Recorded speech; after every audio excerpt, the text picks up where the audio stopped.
Assalamualaikum warahmatullahi wabarakatuh. Selamat pagi untuk kita semua. Salam sejahtera, Om Swastiastu, Namo Buddhaya. Salam kebajikan. Saudara-saudara sebangsa setanah air, pada hari ini 5 Maret 2024,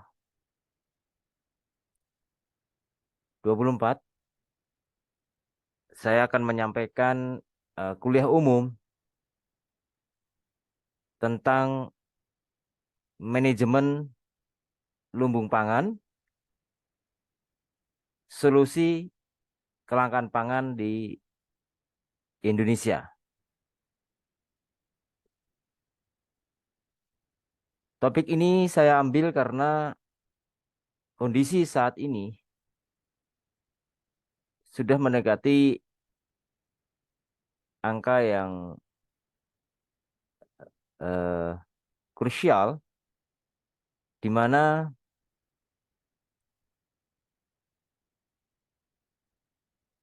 stok beras di Indonesia sudah berkurang dan beberapa wilayah di Indonesia telah mengalami kesulitan di dalam eh, pencarian atau konsumsi beras. Food Agriculture Organization atau FAO, Food and Agriculture Organization atau FAO telah memberikan suatu alarm sebenarnya sudah lebih dari 2 tahun yang lalu bahwa krisis pangan dunia pasti akan terjadi bukan hanya di negara Indonesia tapi di seluruh dunia. Dan berkali-kali Presiden Republik Indonesia Bapak Joko Widodo bahkan sebelum COVID sudah mengingatkan kita bahaya kelangkaan pangan, bahaya kelangkaan pangan.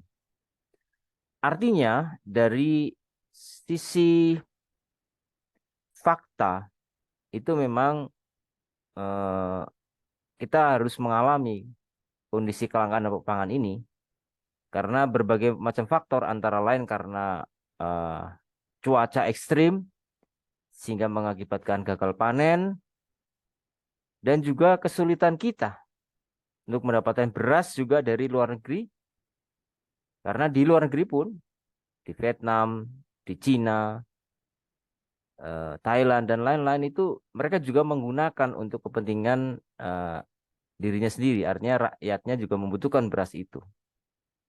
Sehingga kita mau atau tidak mau, suka atau tidak suka, kita harus bergeser mindset kita untuk mengurangi impor dan memaksimalkan produksi beras di Indonesia. Karena Indonesia harus dikembalikan lagi sebagai negara agraris. Sejak zaman Majapahit dahulu, kita terkenal sebagai lumbung pangan sedunia, di mana negara-negara sekutu dengan Majapahit itu mendapatkan beras dari kerajaan Majapahit atau di wilayah kita di Nusantara ini. Sehingga kita harus menata ulang lagi program-program yang ada di Indonesia, khususnya untuk pengembangan sektor pertanian sebagai sektor primadona. Jadi inilah fungsinya dari government dan fungsinya dari civil society seperti kita, para ilmuwan dan juga masyarakat lain, mendorong pemerintah, membantu pemerintah untuk mengembalikan lagi kejayaan Indonesia sebagai pusat pangan dunia. Dan itu sangat memungkinkan. Nah, kenapa? Karena sejarah terus berulang. Sejarah zaman jauh sebelum Majapahit, kita kenal dengan namanya zaman The Lost of Atlantic ya, yang menurut Profesor Santos juga lokasinya ada di Nusantara.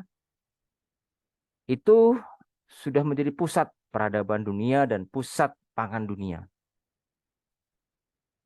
Situs-situs yang ada di eh, Gunung Padang, Jawa Barat, dan lain-lain itu menunjukkan bahwa kita adalah negara kuat, negara agraris, negara yang memang mengutamakan pertanian ya sebagai komoditas utamanya. Jadi kita harus mengembalikan mindset kita yang import, kita kembalikan untuk swasembada beras. Tetapi tidak hanya swasembada beras, tapi juga bagaimana pada kesempatan kali ini saya akan memberi kuliah tentang tadi manajemen lumbung pangan itu bagaimana. Bagaimana mekanismenya, bukan hanya kita memproduksi beras habis-habisan atau sebanyak-banyak, tapi juga bagaimana distribusinya itu terukur sampai kepada masyarakat. Jadi tidak hanya pada satu sisi produksi, tapi juga distribusi serta sistem informasi manajemen atau SIM-nya. Itu bagaimana mau kita kupas hari ini. Eh, kita telah berusaha ya eh, untuk mengembalikan tadi eh, kejayaan kita sebagai negara agraris, tapi harus didukung oleh semua elemen masyarakat, termasuk ya itu tadi, include dari pemerintah yang di dalamnya ada unsur-unsur semua apa kekuatan-kekuatan di pemerintah, mulai dari sumber daya manusia, dana, program dan sebagainya itu kan banyak punya pemerintah. Itu mendukung atau mendorong habis-habisan untuk swasembada beras, distribusi beras, dan sistem informasi manajemen lumbung pangan yang terukur. Nah, pemerintah perlu didukung oleh tadi ilmuwan, oleh para ya masyarakat ya, civil society, dan bagaimana kita ingin agar desa tadi sebagai pusat dari uh, the new civilization. Jadi bagaimana pusat itu berada bukan hanya di kota, tetapi juga ada di desa, dikembalikan lagi. Jadi desa menjadi primadona, artinya kita mencoba bagaimana itu para petani itu dimaksimalkan, dibantu mulai dari apa pupuknya, lahannya, teknologinya, eh, bahkan tadi bagaimana penyimpanan berasnya, distribusinya, dan termasuk dari regenerasi atau penerus para petani-petani milenial. Itu menjadi pusat perhatian yang harus diseriusi jika kita ingin kembalikan lagi sebagai pusat pangan dunia. Nah, regenerasi ini diperlukan karena eh, banyak sekali para ya kaum muda itu enggan ya kembali ke pertanian. Banyakkan para petani, saya sering juga kadang turun ke lapangan kayak gitu, menemui banyak petani, kemudian petaninya bilang, Pak, ini anak saya nggak mau melanjutkan sawah ini untuk dikelola gitu loh. Terus kemana saya tanya? Ya, dia kerja di kota, dia kerja di ini dan seterusnya. Jadi nggak ada yang melanjutkan. Kalau beliau meninggal, ya tidak ada yang melanjutkan lagi. Bahkan mungkin di take over atau diambil alih oleh orang lain atau oleh swasta dan seterusnya. Dan ini cukup memprihatinkan. Tetapi ini bisa dikembalikan lagi dengan segera asal punya pemerintahan yang kuat. Apa itu pemerintahan yang kuat? Pemerintahan yang kuat adalah pemerintahan yang bersifat otoriter, tetapi dia untuk kepentingan rakyat. Otoriter yang baik, bagus kalau menurut saya. Karena apa? Ini kondisinya sudah urgent. Kondisinya sudah cukup kritis. Kalau kita terlalu banyak demokrasi di dalam pengelolaan pertanian ini, terlalu banyak A, B, C, D dan seterusnya, terlalu terlalu banyak orang apa ya menuntut, apalagi apa ya, para oligarki atau mungkin orang-orang yang selama ini menghisap apa ya, eh, keuntungannya dari para petani, yaitu para makelar, kemudian para pengusaha yang korup, atau mungkin staf pemerintahan yang korup, ya, yang benar-benar memang hanya memanfaatkan bisnis pertanian itu untuk kepentingan pribadi. Tapi akibat dari ini maka itu tadi ada pergeseran yang hebat besar-besaran. Yaitu tadi negara kita bukan lagi sebagai negara agraris, tapi negara apa ya, konsumsi beras terbesar, tapi Indonesia tidak menghasilkan beras yang paling besar. Padahal sebenarnya itu sangat memungkinkan mulai dari Aceh sampai Papua bisa dikelola dengan maksimal. Melalui kuliah umum ini saya menghimbau kepada pemerintah pusat Indonesia yang dalam hal ini Pak Jokowi, kemudian ini penggantinya presiden yang juga nanti akan dilantik tahun ini, kita harap untuk menjadi pemerintahan yang otoriter ya. Jadi jangan ragu pemerintah ya untuk menjadi pemerintahan otoriter untuk kepentingan rakyat, otoriter untuk kepentingan beras yang langka, dan itu sudah merupakan eh, apa ya, warning ya dari bukan hanya Indonesia, di mana-mana negara sekarang kelangkaan pangan, sulit pangan. Makanya pemerintahan berikutnya ini yang dipimpin oleh Pak Prabowo ya, Pak Bapak Jenderal Prabowo yang sekarang sudah diberi gelar Jenderal 4 kehormatan. Selamat Bapak menjadi jenderal penuh, luar biasa Bapak. Dan kita berharap dari rakyat itu bergantung kepada Bapak Jenderal. Karena Indonesia itu cocoknya memang dipimpin oleh seorang militer. Karena apa? Dari militer itu udah kelihatan ya, kedisiplinannya, patriotismenya. Otoriter memang harus di militer kan harus mulai otoriter ya. Nah kalau nggak otoriter semua demokrasi gimana? Nanti komandannya sulit untuk mengatur bawahannya. Dan terbukti di Indonesia kan menjadi salah satu pasukan-pasukan terbaik di dunia kan, mulai Kopassus, Kopaska dan seterusnya. Nah oleh karena itu kita berharap kepada Bapak Presiden, calon presiden berikutnya itu Pak Prabowo untuk melanjutkan Pak Jokowi ini, tetapi dengan sistem yang otoriter.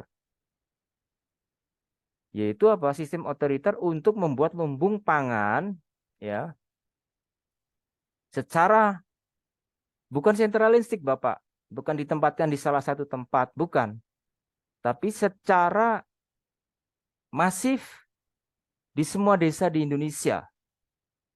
Jadi distribusi berasnya Bapak nanti mudah untuk memantau melalui sistem informasi manajemen yang bisa dibuatkan apa namanya, software Bapak. Software untuk memantau desa A, desa B, desa C dan seterusnya sampai desa jutaan desa di Indonesia itu bisa dipantau berasnya itu ada berapa kilo, atau mungkin juga bahan pokok lainnya yang masyarakat makan, misalnya sagunya ada berapa ton, ketela pohonnya ada berapa ton. Bukan hanya beras ya, kan penghasil negara agraris kan boleh-boleh saja kan, ada masyarakat yang suka sagu, masyarakat yang suka ketela pohon dan sebagainya. Pokoknya untuk makan ya, untuk makan rakyat itu dibuat sistem informasi manajemen lumbung pangan yang terpusat, yaitu di istana. Di istana dibuat kontrol khusus pangan, Bapak. Dan kalau perlu memang segera dibuat undang-undang darurat pangan nasional. Karena ini untuk mengantisipasi dari tanda kutip demokrasi-demokrasi tadi yang terlalu banyak suara, terlalu banyak kebablasan. Sesuatu di dunia ini kan nggak ada yang bebas, sebebas-bebasnya nggak ada. Ya kan? Pasti ada apa ya? eh, Limitation ya, ada batasan. Jadi jangan ragu-ragu Bapak Presiden, baik Pak Jokowi sekarang maupun Pak Prabowo ke depan memimpin, jangan ragu-ragu sistem otoriter, khususnya pangan ya Pak.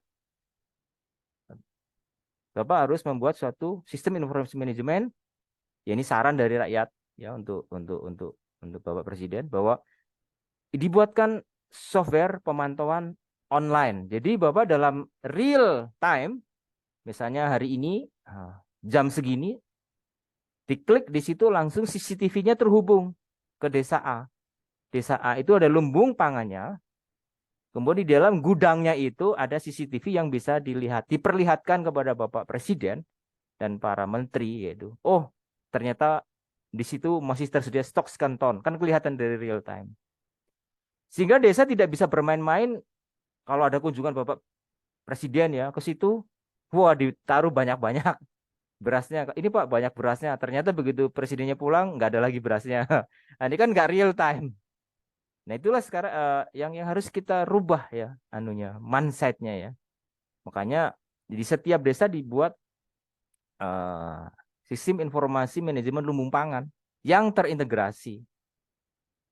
Ya dari katakanlah di Sumatera, di Kalimantan, di Sulawesi, Jawa, Bali, NTT, NTB, Papua dan seterusnya itu dicek semuanya oleh Bapak Presiden. Oh ternyata Provinsi A, Kabupaten A masih banyak stoknya yang kurang. Oh ini dibantu nih dari pemerintah pusat.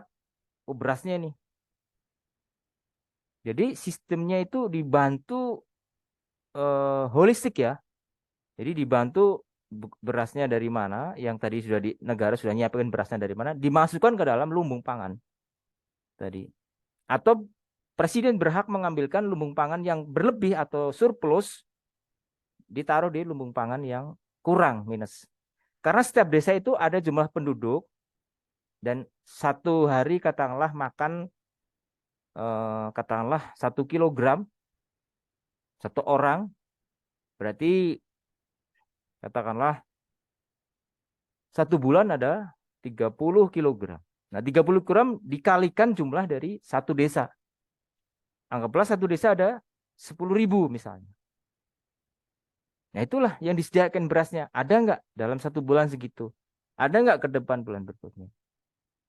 Pada saat darurat, nggak ada pangan di pasar, nggak ada apa apa beras dan sebagainya di pasar lokal maupun tradisi pasar modern dan seterusnya. Masyarakat sudah tidak bingung lagi karena sudah ada stok bahan makan yang ada di lumbung desa masing-masing. Jadi kepala desa nanti akan terhubung dengan kepala desa lain, dengan Pak Camat, Bupati, Gubernur, sampai ke Presiden. Nah itu dicek, benar nggak berasnya itu masih ada. Kalau belum ada, segera dibantu. Kalau desa itu tidak ada manajemen lumbung pangannya, ya udah hukum secara negara karena dianggap tidak mendukung pemerintah dalam undang-undang darurat pangan. Karena kondisi rakyat sedang kesulitan, kondisi rakyat sedang misalnya sulit mencari pangan, nah ada desa kepala desanya kok menentang dibuatkan lumbung pangan kayak gitu. Ya udah, ya kembali lagi seperti kisah Nabi Yusuf di dalam agama ya semua agama kitab ya beberapa agama seperti Islam, Kristen dan seterusnya itu kan disebutkan terutama Islam ya karena kami dari agama Islam itu kan Nabi Yusuf sudah menginstruksikan. Nabi Yusuf satu seorang jenderal.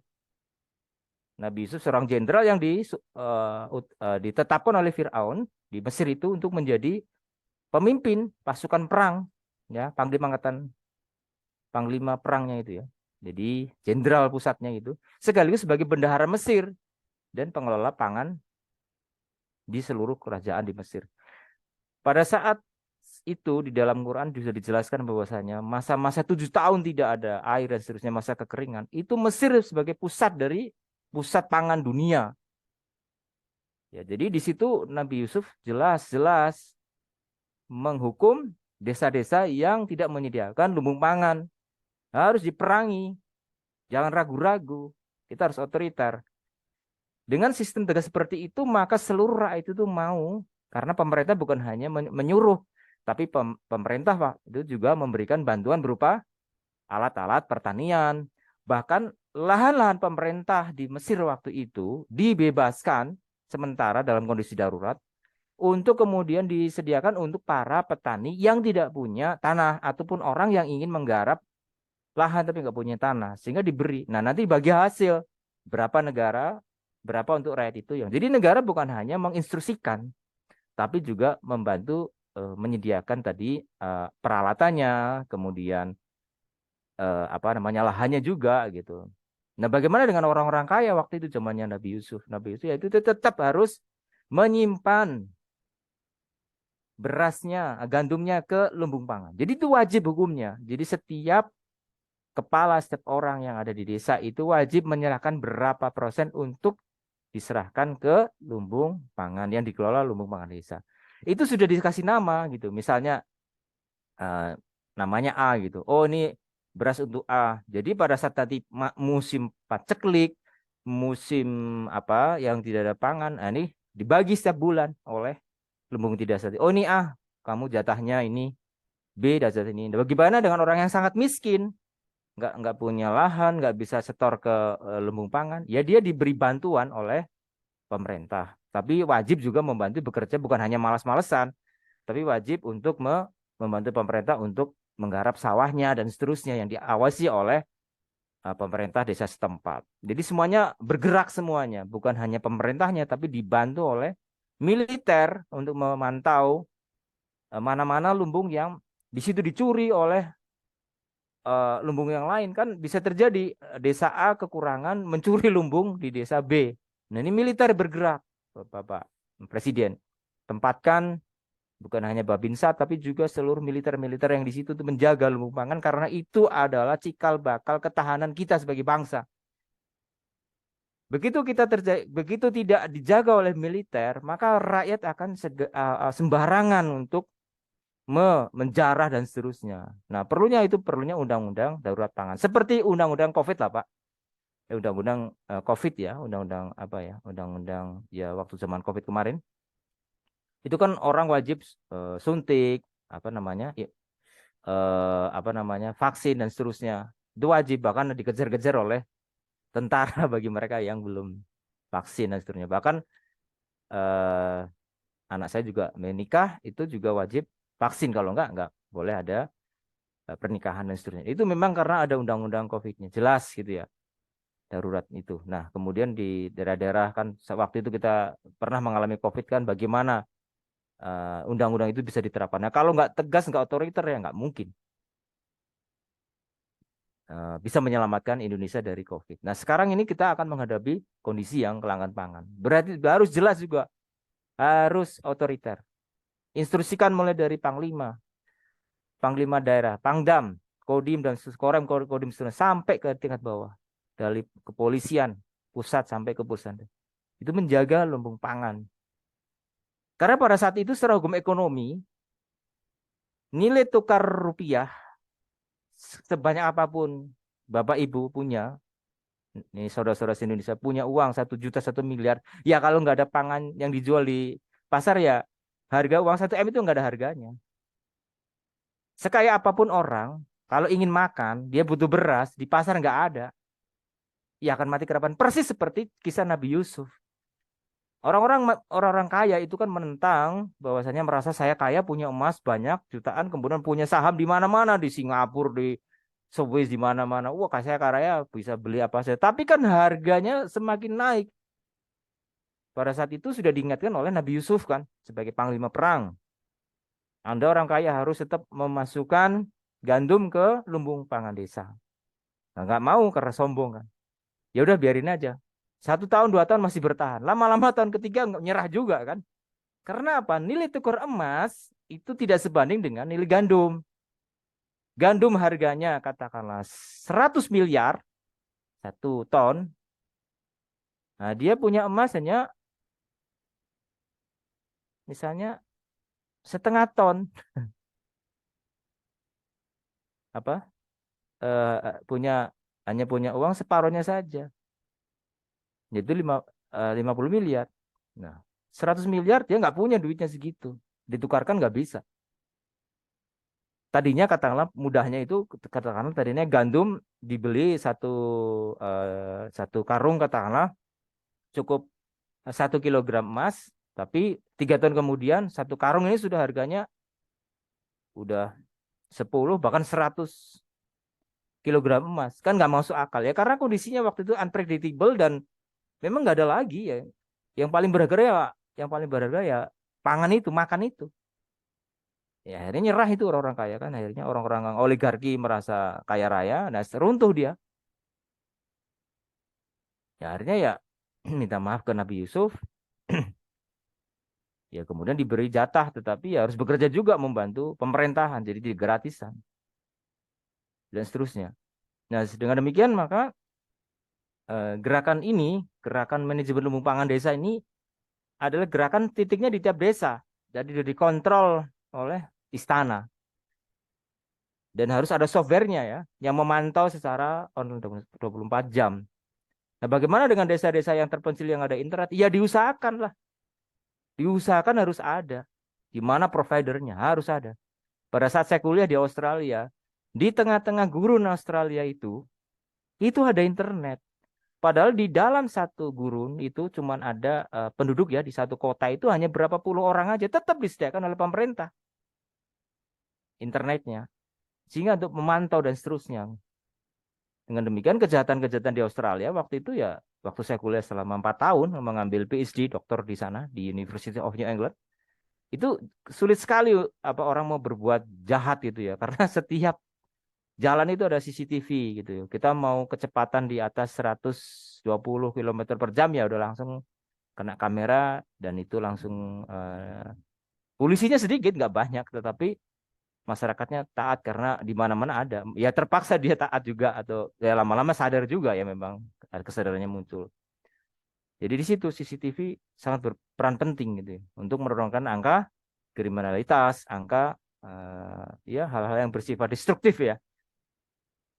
Sehingga sekalipun di sekalipun di tengah-tengah gurun di Australia itu jauh, tapi kalau ada apa-apa, kecepatan pemerintah sigap, baik militer, kepolisian ataupun aparat pemerintah lainnya sigap membantu masyarakat walaupun jumlah penduduknya sedikit.